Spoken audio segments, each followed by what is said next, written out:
आजच्या या लोकसभा निवडणुकीच्या निमित्तानं आयोजित आजच्या या सभेला उपस्थित असलेले आपल्या सर्वांचे नेते आदरणीय माननीय शरद पवार साहेब, आपल्या राष्ट्रवादी काँग्रेस पक्ष याचे सन्माननीय अध्यक्ष जयंतरावजी पाटील साहेब, मंचावर उपस्थित असलेली सर्व सन्मान्य मंडळी,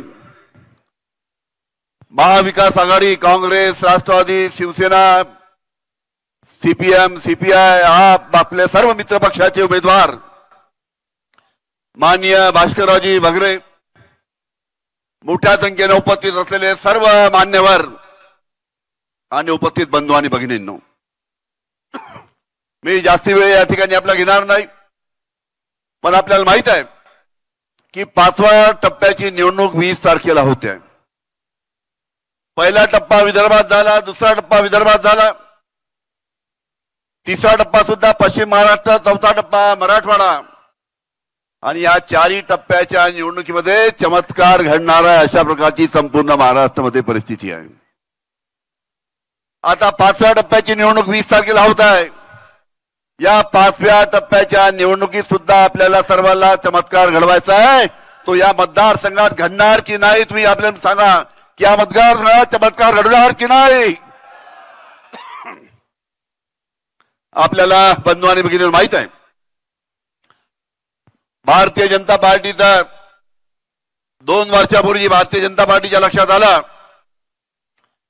की आपल्या स्वतःच्या ताकदीवर आपण खासदार निवडून आणू शकत नाही, आपल्या स्वतःच्या ताकदीवर आपण आमदार महाराष्ट्रामध्ये निवडून आणू शकत नाही, आणि म्हणून त्यांनी 2 वर्षापूर्वी माननीय उद्धवजी ठाकरे यांची शिवसेना फोडली. एका आमदाराला 50 कोटी देऊन 50 आमदार एकनाथ शिंदेच्या नेतृत्वाखाली त्या निमित्तानं फोडलेत. 2,500 कोटी त्या निमित्तानं या 50 आमदार फोडण्यासाठी त्यांनी खर्च केलेत. आणि हे उद्धवजी ठाकरे अतिशय चांगल्या पद्धतीनं मुख्यमंत्री म्हणून काम पाहत होते, त्यांचं सरकार त्या निमित्तानं पाडलं.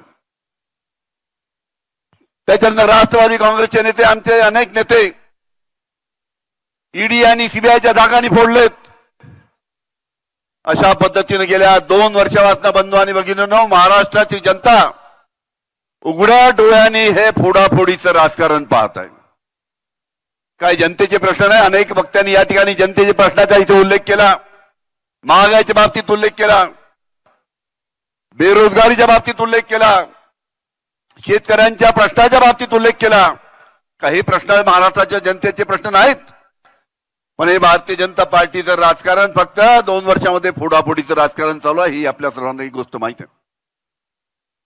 आज आपल्याला माहित आहे की महागाईची परिस्थिती काय आहे, बेरोजगारीच्या बाबतीत या ठिकाणी सांगितलं. आज या ठिकाणी इंटरनॅशनल लेबर ऑर्गनायझेशन एक मोठी संस्था आहे, आंतरराष्ट्रीय संस्था आहे, त्या संस्थेने सर्वे केला आणि त्या सर्वेमध्ये त्यांनी सांगितलं की जे भारतामध्ये जेवढे सुशिक्षित मुलं शिक्षण घेऊन येतात त्यातल्या 83% मुलांना आज त्यांच्या हाताला काम नाही, त्यांना नोकरी नाही. पण याकडे भारतीय जनता पार्टीचं लक्ष नाही. कंत्राटी भरती करते आहे. त्याचबरोबर शेतकऱ्याचे सुद्धा प्रश्न आहे. इथे अनेकांनी कांद्याच्या बाबतीत उल्लेख केला, द्राक्षाच्या बाबतीत उल्लेख केला. भारतीय जनता पार्टीनं किती चुकीचं धोरण त्या निमित्तानं या संपूर्ण बाबतीत आहे याची सुद्धा आपल्या सर्वांना माहित आहे. आज कांद्याचा शेतकरी अतिशय अडचणीत असताना या सरकारने कांद्याच्या शेतकऱ्याला मदत करायला पाहिजे होती, ती मदत त्या निमित्तानं केली नाही. ही गोष्ट आपण या निवडणुकीमध्ये विसरू नका.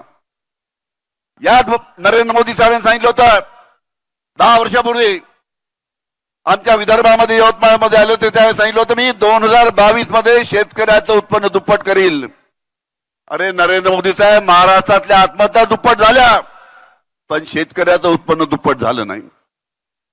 आपल्याला माहिती आहे जीएसटीच्या बाबतीत तिथे बोलले अनेक. तुम्ही लक्षात घ्या, ज्या ज्या गोष्टी शेतकऱ्यांना लागतात त्याच्यावर जीएसटी या सरकारने जास्ती लावलेला आहे.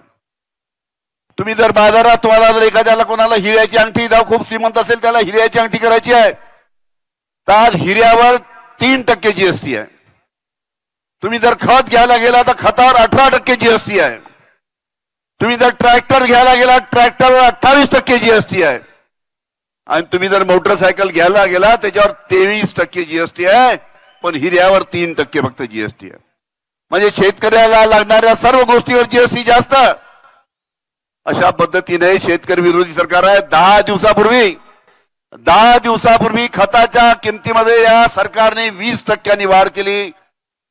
5 तारखेला निर्णय घेतला, बरोबर 10 दिवसापूर्वी 20% खताच्या किमतीमध्ये वाढ केली. ही गोष्ट सुद्धा आपण समजून घेतली पाहिजे. आणि अशा या पद्धतीनं आदरणीय शरद पवार साहेब ज्या कृषी मंत्री जे आपल्याला माहित आहे, सर्वांनी या ठिकाणी सांगितलं की कशा पद्धतीनं द्राक्षाला मदत केली, कशा पद्धतीनं कांद्याला मदत आदरणीय पवार साहेबांनी केली. पण आज जेव्हा नरेंद्र मोदी यांची सभा झाली, त्या सभेमध्ये नरेंद्र मोदी विचारतात की पवार साहेबांनी काय केलं. मी बंधूंनी बघितली नव्हत्या 8 वर्षापूर्वी नरेंद्र मोदी साहेबांनी एका वर्तमानपत्राला, मोठ्या वर्तमानपत्राला इंटरव्ह्यू दिला होता.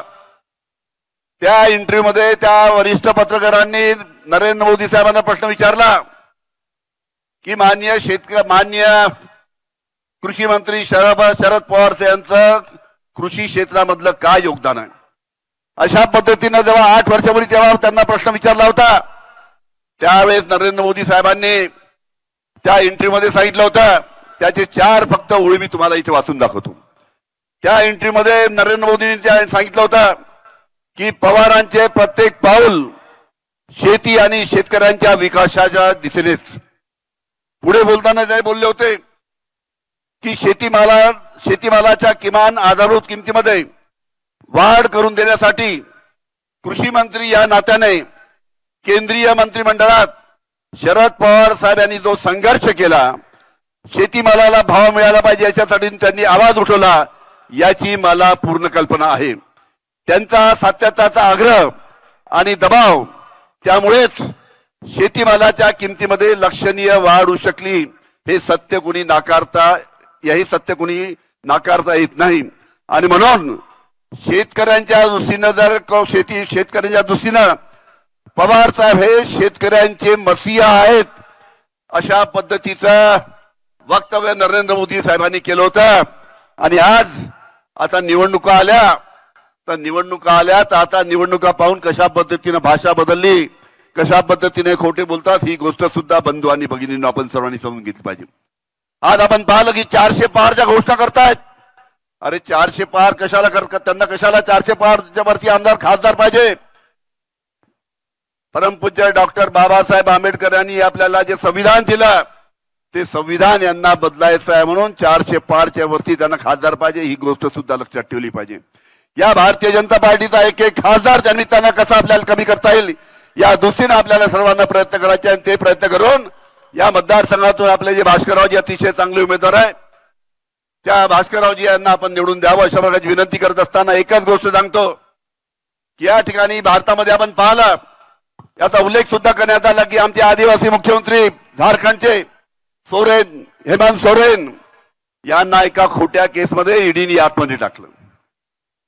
माननीय दिल्लीचे मुख्यमंत्री आपचे अतिशय चांगलं ज्यांचं काम दिल्लीमध्ये आहे, त्या अरविंद केजरीवालला खोट्या केसमध्ये, त्यांना खोट्या आरोपामध्ये फसवून त्यांना जेलमध्ये टाकलं. महाराष्ट्रामध्ये सुद्धा आमचे शिवसेनेचे नेते आमचे राऊत साहेब, त्यांना सुद्धा खोट्या केसमध्ये टाकलं. आणि मी आपल्याला सांगतो, मी जेव्हा महाराष्ट्राचा गृहमंत्री होतो तेव्हा याच भारतीय जनता पार्टीचे आमच्या नागपूरचा नेता आहे देवेंद्र फडणवीस यांनी माझ्यावर खोटे आरोप लावायला लावले. खोटे आरोप लावून यांनी माझ्यावर ईडी लावली, मला अटक केलं.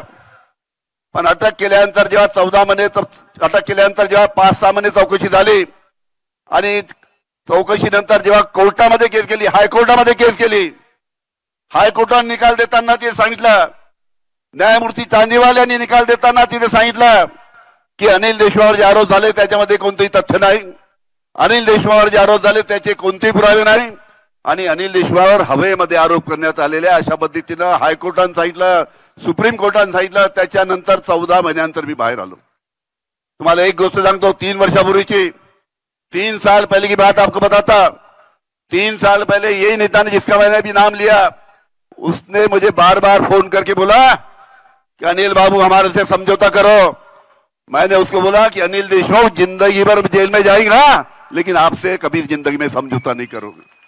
14 महिने एका खोट्या आरोपामध्ये आत्महत्या टाकला. अशा पद्धतीनं संपूर्ण भारतामध्ये ईडीचा धाक दाखवून या पद्धतीनं कारवाई चालू आहे. पण अशा या परिस्थितीमध्ये बंधू आणि भगिनींनो, एक एक खासदार त्यानिमित्तानं आपल्याला कमी करायचा आहे. त्यासाठी भास्कररावजी आपलं जे चिन्ह आहे, तुतारी वाजवणारा माणूस, त्या तुतारी वाजवणाऱ्या माणसासमोरची बटन दाबून भास्करराव यांना आशीर्वाद द्यावा आणि त्यांना निवडून आणावं अशा प्रकारची विनंती करतो. आपल्या सर्वांचा आभार मानतो आणि माझे 2 शब्द संपवितो. धन्यवाद. देश विदेशातील प्रत्येक घडामोडींचे लाईव्ह अपडेट मिळवण्यासाठी आता साम टीव्हीच्या सर्व सोशल मीडिया प्लॅटफॉर्मला लाईक, फॉलो आणि सबस्क्राईब करा. तसंच सर्व नोटिफिकेशनसाठी बेल आयकॉन प्रेस करायला विसरू नका.